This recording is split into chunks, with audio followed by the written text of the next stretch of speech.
Hello everyone, Neorashi here. Sorry for being late for making this review. I actually was really sick yesterday for I don't know what reason. Um, like yesterday morning at the end of my shift, because I work night shift. Yesterday morning, the end of my shift, I started to get a pretty bad headache, and I got to bed really early. Usually I get to bed like in early afternoon, and yesterday I got to bed at like I think 9:30 in the morning, and woke up about 6 hours later, and I was feeling even worse. I had to make an important phone call, and it was like really painful. My head hurt. I had a pretty sore throat, and like 2 hours later, I was just like, oh no, I'm not going to work.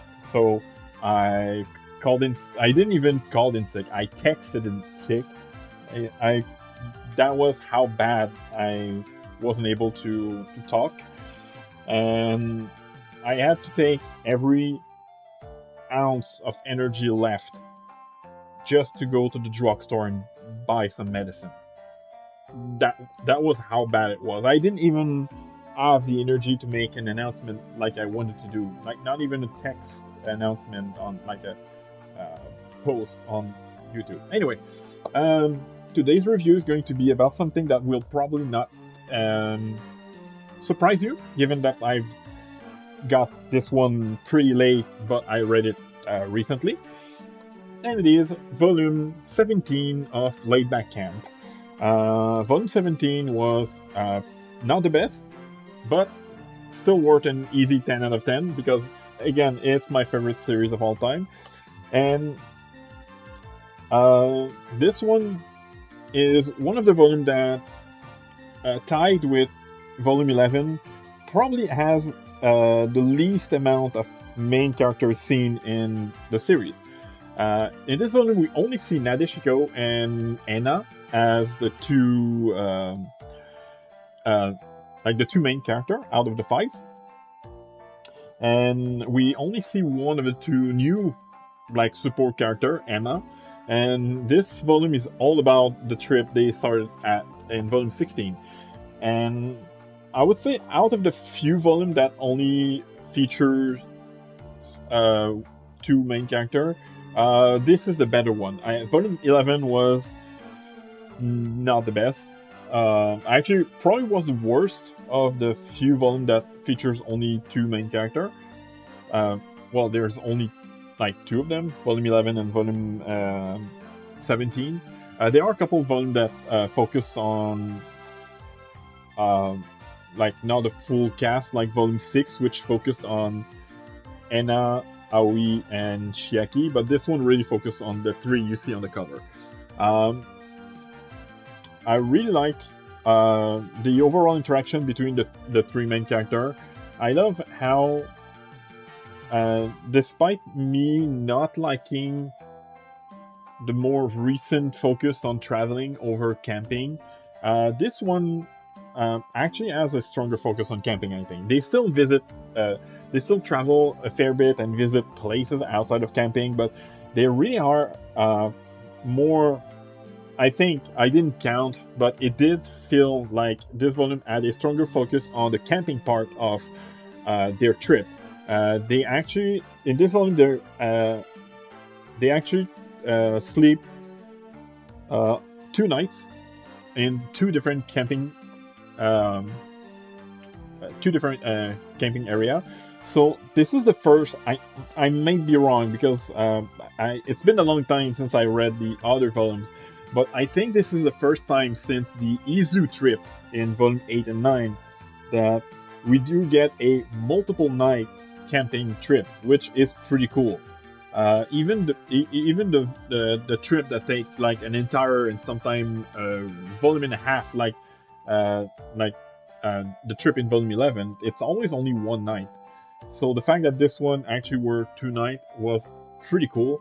I loved it, and both nights have a like there there's a good emphasis on the actual camping part. And on the first night, there's also a lot of cooking, which I think was also uh, well, the food looked pretty tasty, even if it's probably food that I would not make myself. So, as I mentioned earlier, or I think I did, volume 17 gets an easy 10 out of 10. Now, for the availability, this is why I'm making this review late, because if you watched my recent weekly haul, you know that I had some troubles getting it. And I even showed this, like, I'm on Amazon right now, and even showed that I had trouble getting it from Amazon. And as you can see, it's as I mentioned 3 days ago with my weekly haul, it's still only available through third party, which sucks because I don't think Volume 17 has ever been available from like Amazon itself. So I'm going to go on Indigo.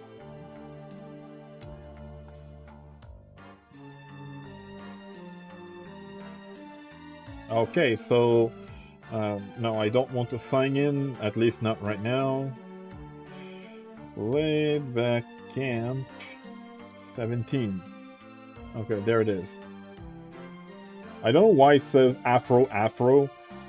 I think it's because probably the website has to list like a first name and a surname, and since uh, Laidback Camp's mangaka is only like a nickname, that's probably why they say Afro. Yeah, Afro. But anyway, that's beside the point. You can get it. Yeah, you can have it shipped, and you can even pick it up at the store. That's actually what I did because I went to Montreal on Sunday 22nd of March. So like 2 days earlier, no, yeah, 2 days earlier, I actually paid and picked it up on Sunday, and I read it in the train because on the 23rd I had a 6-hour train ride, and that's when I read it. So I kind of wish I read Volume 16 instead, because Volume 16 has a pretty high emphasis on not train traveling, but there's like a train museum, something like that, which I personally love. But yeah, Volume 17 is um, out of the volume that came out after what's covered in the first two seasons of the anime. So after volume 9, basically, this is easily my second favorite volume of, no, third favorite volume, sorry. With volume 14 being my favorite, volume 10 being my second favorite, and volume 17 being my third favorite. Anyway, hope you enjoyed. Again, sorry I'm being late for this review. I really wanted to do it yesterday. I actually wanted to, despite the headache, I wanted to do it yesterday after the important phone call I said I had to make. But I barely spoke in that phone call, and it still was like a pain in the butt to do. So I thought I was not in a good enough shape to make the review. Anyway, hope you enjoyed, and I'll see you next time.